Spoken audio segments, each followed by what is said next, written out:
Okay, seventh grade. So we're doing pages 29 through 35 today. Um, First, we're going to read this story called Did Franklin Really Collect Electric Fire from the Sky? And that's on pages 29 and 30. And then on 31, 32, and 33, there's some questions that you're going to answer on your own. That's the first thing that we're going to do. So I'm going to read this, and then you guys will answer those questions on your own. After that, we're going to go to page 34 and talk about context clues, do some guided practice together, and then there will be some independent questions. So all I'm going to do in this first part is read this story to you, and then you're going to do the questions on 31 through 33 on your own. So let's read this really quickly. So it is a nonfiction piece called Did Franklin Really Collect Electric Fire from the Sky by Neve Reed. The story of Benjamin Franklin and his kite experiment is one that captivates people of all ages.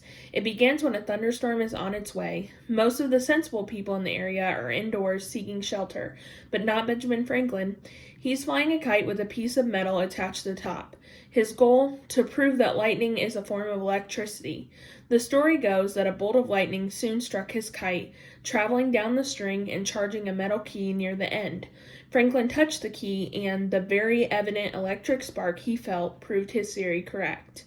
This experiment is much more exciting than the idea of a scientist writing a paper at a desk or working in a laboratory. However, it's also quite likely that it didn't happen, at least not in the way people imagine. Evidence for this statement comes from numerous sources, including current knowledge and correspondence written by Franklin himself. Priestley's account of Franklin's experiment. Joseph Priestley was the man who recounted the story of Franklin's experiment conducted in 1752. June 15th is often cited as the date. An entire chapter of Priestley's book, The History and Present State of Electricity with Original Experiments, is devoted to Franklin's work on the similarities between electricity and lightning. He explains how Franklin planned to use a kite to draw lightning from the clouds and gives an account of the actual experiment. There are a few points that should be made about Priestley's account. The first is that it's not clear exactly where his information comes from. Priestley says it was obtained from the best authority, but then goes on to say that Franklin's son was the only witness present during the experiment. If the information came from Franklin himself, why didn't Priestley say so? The second is that a close reading of the section that describes the actual experiment does not explicitly state that the kite was struck by a bolt of lightning. He does mention thunderstorms and drawing lightning from the clouds, but it is possible that the lightning is being used interchangeably with electrical charges here, an assertion that is supported by the thoughts of some modern scientists. Wouldn't the actual dramatic lightning strike have been the focus of Priestley's story, if that is, it actually took place?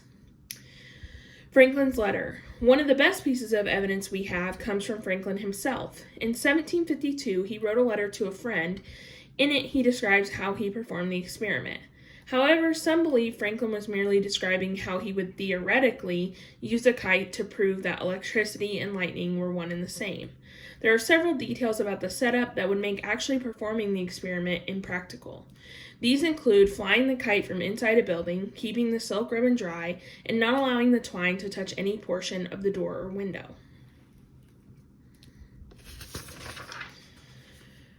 Furthermore, the letter is far from a formal description of Franklin's hypothesis, procedure, results, and conclusions. It would seem likely that Franklin would have presented his findings to the scientific community in an official report, but there is no indication that one exists. The danger factor. One of the strongest pieces of evidence against the commonly held belief that Franklin's kite was struck by lightning is that he most likely wouldn't have survived. This was proven through an investigation conducted on a popular television program. The analysis showed that the massive amount of electricity in a bolt of lightning could have traveled down a wet piece of twine and charged a metal key at the end. However, the chances that Franklin could have touched the metal and lived to tell others about it are slim to none. Additionally, it's likely that the scientist himself would have known the dangers of touching something that had been struck by lightning based on his previous work with electricity. Some believe that the experiment never took place at all. A more likely explanation, based on all the information available, though, is that Franklin did fly a kite a short time before a thunderstorm. The storm clouds would have contained the same static electricity found in lightning, although in much smaller amounts. These charged clouds could have produced the results described by Priestley in his well-known account. The investigation still probably wasn't the wisest idea on Franklin's part, but it is entirely possible that the scientists could have completed this version of the experiment and escaped unharmed. So now, just as I was saying before, you guys are going to complete the questions on pages 31 to 33. Once you finish these questions on your own, you can wait until the end to do it, that's fine. Or you can pause the video now and do it, and then we're going to go over and look at page 34 together and do the guided practice together and do those independently. So again, you need to complete the questions on pages 31 through 33 independently. So that would be this page, and this page. Okay, so now we're looking at the top of 34, and this is where we're going to talk a little bit about using context clues. Most of you should be familiar with context clues. We've talked about them a little bit before. But context clues are when you use, so let's say there's a word that you don't know. You would use everything around it to figure out the meaning of that word. So here they give us 4 types of context clues. I'm going to pause for a second and rewrite these because they're pretty dark and you can't see them. So just give me a second to do that. Okay, so I've darkened up these words over here. You still can't see these ones really, really well, but that's all right. So the first type of context clue that they give us is restatement. So some signal words that would let us know that we're seeing a restatement form of context clue is the words or, in other words, or that is to say. So in these examples, the word that is underlined is the word that we're trying to figure out the definition of. And then the stuff that's in this lighter text here is what is helping us to understand what that means. So this example says, women's rights advocates or supporters met in Seneca Falls, New York in 1848. So this phrase, or supporters, is helping us to understand that advocates are also supporters. So another word for advocates is supporters. So basically what restatement is doing is they're giving us another, maybe more common way to refer to the word advocate. So now instead of advocate, we know that supporters is another word for that, which is a more commonly used word. So we can better understand that advocate is just another word for supporter. So the second type of context clue is example. So some of the signal words that might tell us that there's an example form of context clue are like, such as, for example, for instance. So the word we're looking at here in this sentence is opposition. It says leaders often face fierce opposition, such as name calling, disrespect, and even threats of harm. So what example does, this is going to sound redundant, but an example gives us an example of what opposition is. So what are some forms of opposition? Well, some forms of opposition are name calling, disrespect, and even threats of harm. So from that, we can tell that opposition has something to do with name calling, disrespect, and even threats of harm. So context clues aren't necessarily there for us to understand like what the actual definition of the word is. It's just to better help us understand an idea of what the word means. We can still understand the sentence without totally knowing what the dictionary definition of opposition is. We just know that it has something to do with being disrespected and someone going against you. So the next type of context clue is cause and effect. Some of the signal words for cause and effect are as a result of, because, and thanks to. So the word we're looking at here is secured. So it says, because of these leaders' efforts to gain equal rights, women secured the right to vote in 1920. So this helps us to understand what secure means because it says, because of this, we were able to do this, or this happened because of this. So because of these leaders' efforts to gain equal rights, women secured the right to vote. Well, we know that whatever they did gave women the ability to vote in 1920. So secured is basically giving them the right to do that. So it's saying because of all of their actions, this was able to happen. We know that because of these women leaders' efforts to gain equal rights, women secured. We obviously know secured doesn't mean that they lost the right to vote, because it was due to their efforts they were able to gain equal rights. So we know that secured means able to do something. So the last one is comparison and contrast, and some of those signal words are also, like, as well, but, yet, however, and although. So the word we're looking for here is proponents. So it says proponents of women's rights, like those who support other causes, are committed to their beliefs. So this one to me is really similar to restatement, but it's a little bit different because it's saying that proponents are similar to those who support other causes. So proponents of women's rights are people who support other causes. So it's just saying here's something that's similar to proponents, so that way we can understand what proponents means by comparing it to those who support other causes. And it says, like those who support other causes are committed to their beliefs. So people who support other causes are committed to their beliefs, and so are proponents of women's rights. So it's just using that comparison to help us better understand what proponents means. And similarly, if you contrasted it, which means that you show us something that is not like this, then we would know that we just need to look at what the opposite of that word would be. So the bottom here says, other clues to a word's meaning are the word's position in the sentence and its part of speech. Below, the position of cause after can shows it is a verb, to make something happen. So we know our parts of speech are like nouns, verbs, adjectives, that sort of thing. So we know that if it's saying can, cause, we know that cause is an action. So therefore we know it's a verb. So they're saying the position of the word in the sentence can help us to understand whether it's a verb or a noun or an adjective. And once we determine whether it's a verb or a noun or an adjective or whatever else, then that can help us to better understand its meaning.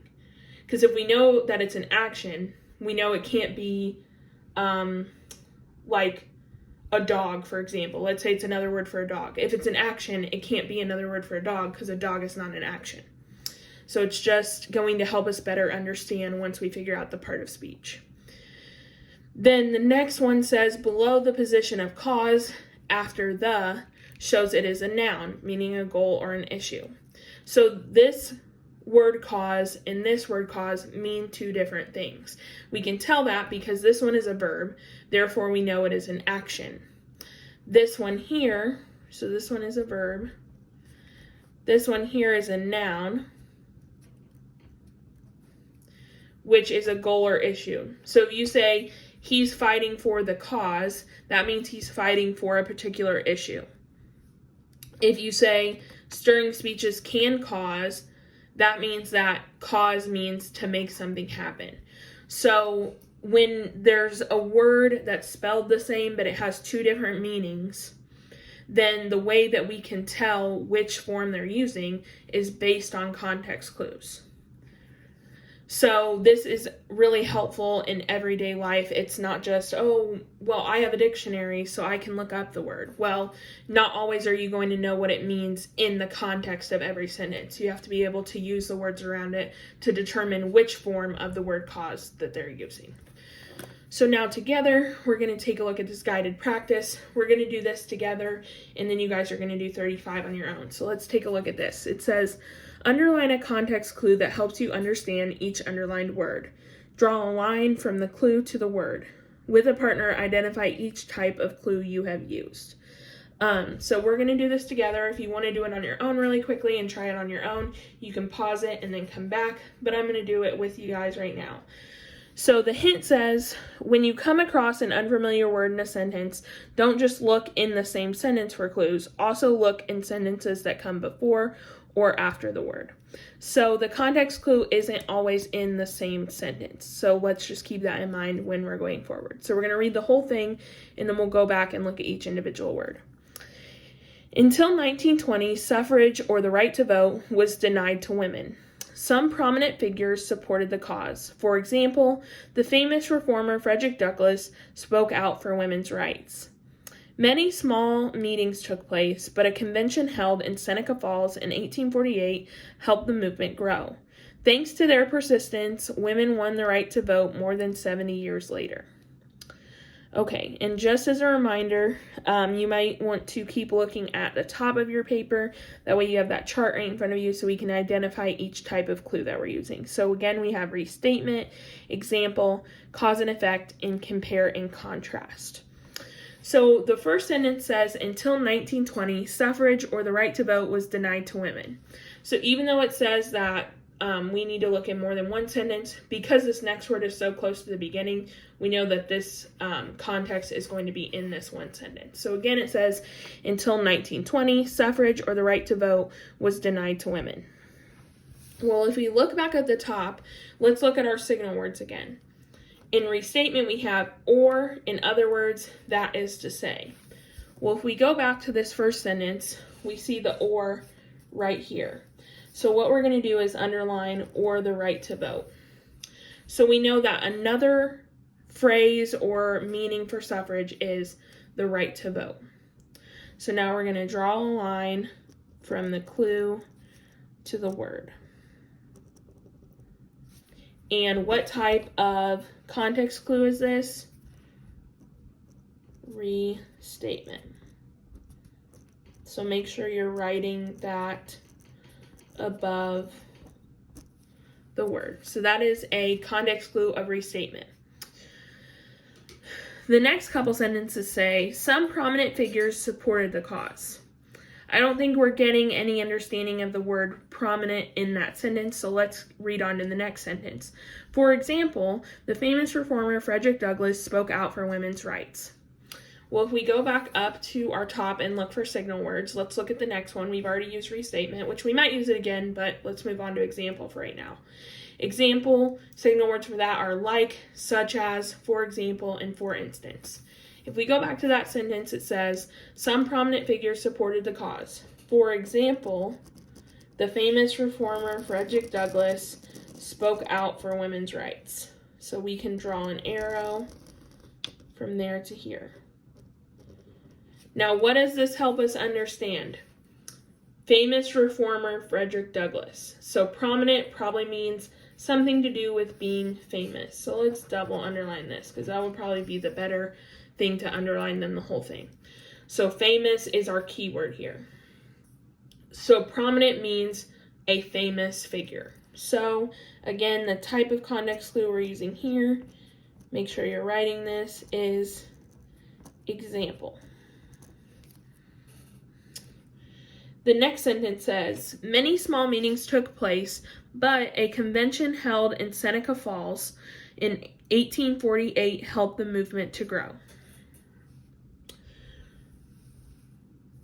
So if we look, let's jump down to comparison and contrast. Our signal words are also, like, as well, but, yet, however, and although.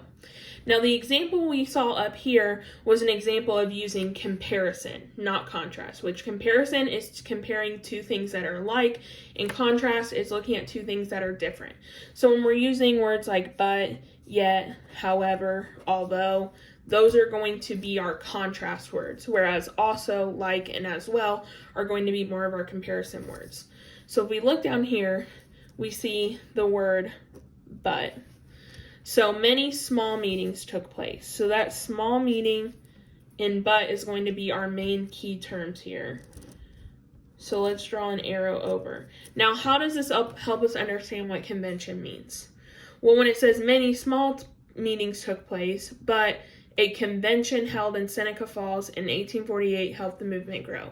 We know when they're using the word but that they're comparing two things that are different, contrasting two things that are different.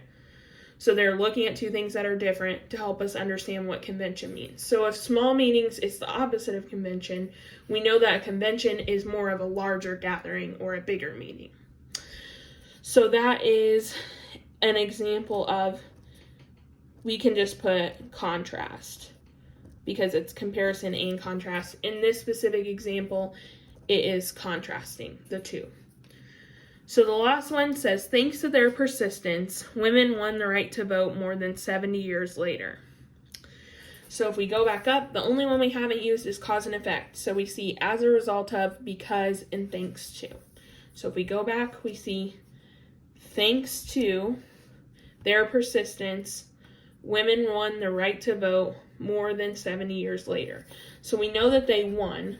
So that's going to be an important term too. So let's draw arrows to this.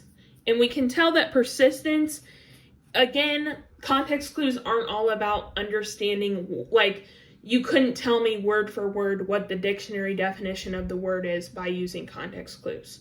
You couldn't tell me what it says in the dictionary by using context clues. But you have an understanding of what is happening here, right? You can understand this sentence by using context clues. So persistence obviously in some way helped them to achieve the right to vote.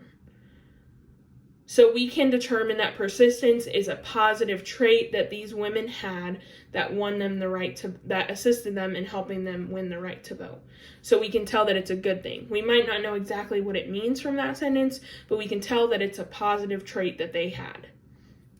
And what we're using there is cause and effect, because we're saying due to their persistence, they achieved this specific thing. So now we have done that. So I want you guys to take a look here at page 35. Just numbers 1 through 4 here. So just these 4 you're going to do on your own. Again, you need to make sure that you do pages 31 through 33 on your own as well. So make sure you do pages 31 through 33 as well as page 35. And I'll have that written on the Class Dojo post and in the description as well. So make sure you get those things done.